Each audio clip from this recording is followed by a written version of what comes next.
بسم اللہ الرحمن الرحیم۔ السلام علیکم، ہمارے چینل میں خوش آمدید۔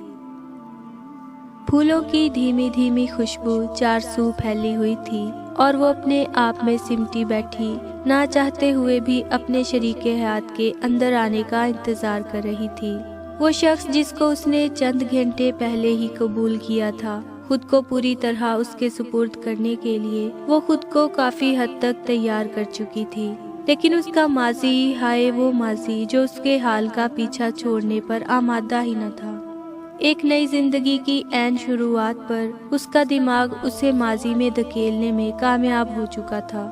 کاش وہ آن لائن آ جائے، پلیز اللہ جی اس کو آن لائن لے آ، آج کے دن تجھ سے کچھ اور نہیں مانگوں گی۔ بے اختیاری میں اس کی زبان سے یہ الفاظ نکلے ہی تھے کہ اسے اپنی غلطی کا احساس ہوا۔ سوچا کہ اللہ تو ہر چیز پر قادر ہے، تو پھر کیوں نہ میسج کھلنے کے ساتھ ساتھ رپلائی آنے کی بھی دعا مانگ لی جائے۔ یہ اس کی ذات کا وہ پہلو تھا جس سے وہ واقف تھی یا اس کا رب؟ بظاہر انتہائی سلجھی ہوئی نظر آنے والی، انتہائی ذہین لیکن عام سی شکل و صورت رکھنے والی اس لڑکی کے بارے میں کوئی سوچ بھی نہیں سکتا تھا کہ وہ کسی کی محبت میں اس قدر گرفتار ہو سکتی ہے۔ گھنٹوں میسج کے جواب آنے کا انتظار کرنا اور جواب نہ آنے کی صورت میں گھٹ گھٹ کر رونا کبھی کسی پر عیاں نہیں ہو سکا تھا۔ ہوتا بھی کیسے آخر؟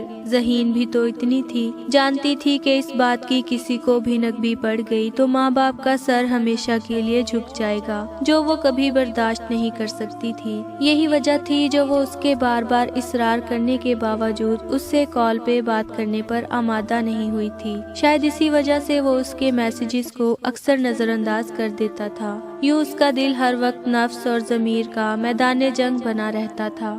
نفس کہتا تھا کیا ہو گیا جو وہ کال پہ بات کرنا چاہتا ہے، تم جانتی تو ہو کہ وہ کبھی تمہارے ساتھ اخلاق سے گری ہوئی کوئی بات نہیں کرے گا۔ ضمیر کا موقف ہوتا محترمہ ہوش کے ناخن لو، چند سالوں کی یک طرفہ محبت کے پیچھے اپنے ماں باپ کی عزت خاک میں نہ ملا دینا۔ ایک نامحرم سے کال پہ بات کر کے تم مستقبل میں اپنے شریک حیات کو کیا منہ دکھاؤ گی؟ کال پہ اس شخص کے سامنے اپنی محبت کا اظہار کرنے کے بعد کس منہ سے اس شخص سے اظہار محبت کرو گی جو تمہاری محبت کا اصل حقدار ہوگا؟ تو بس پھر ہمیشہ ہی جیت ضمیر کی ہوتی تھی۔ خود کو اپنے شرعی شوہر کی امانت سمجھنے والی لڑکی ہمیشہ اپنے نفس پر قابو پانے میں کامیاب ہو جاتی تھی۔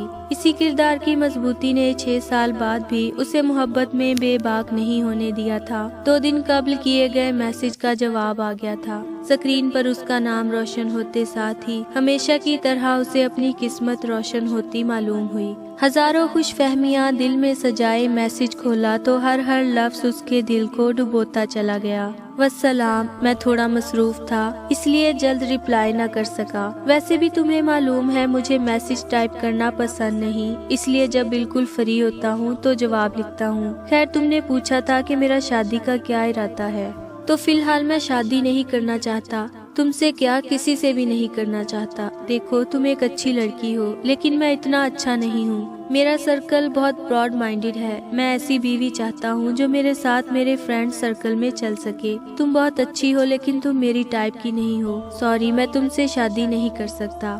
اس نے جلدی سے موبائل پکڑا اور بے اختیاری میں ٹائپنگ کرنے لگی۔ اٹس اوکے، یہ سب تو میں پہلے سے ہی جانتی تھی، بس آپ کے منہ سے سننا چاہتی تھی۔ یہ آپ کی زندگی ہے، آپ جیسے بھی جس کے ساتھ بھی گزارنا چاہیں، میں کیا کہہ سکتی ہوں؟ اپنا خیال رکھیے گا، اللہ حافظ۔ میسج سینڈ کر دیا گیا تھا۔ میسج میں جو کچھ لکھا تھا وہ اس انسان کی نظر میں اپنی رہی سہی عزت نفس بچانے کی خاطر لکھا تھا، کیونکہ وہ اس کے آگے گڑ گڑانا نہیں چاہتی تھی۔